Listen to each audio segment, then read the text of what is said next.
গতকাল ভারতীয় আকাশে ঘটল এক বিভীষিকাময় অধ্যায়।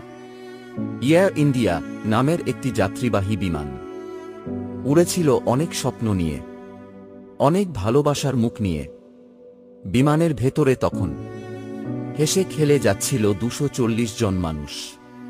কেউ সেলফি তুলছিল, কেউ প্রিয়জনের হাতে হাত রেখে গল্প করছিল। কিন্তু ভাগ্য লিখে রেখেছিল এক নির্মম পরিণতি। হঠাৎ করে পাইলটগণ হারিয়ে ফেলেন নিয়ন্ত্রণ। ককপিটে বেজে ওঠে বিপদের সংকেত। বিমানের ভেতর ছড়িয়ে পড়ে আতঙ্ক।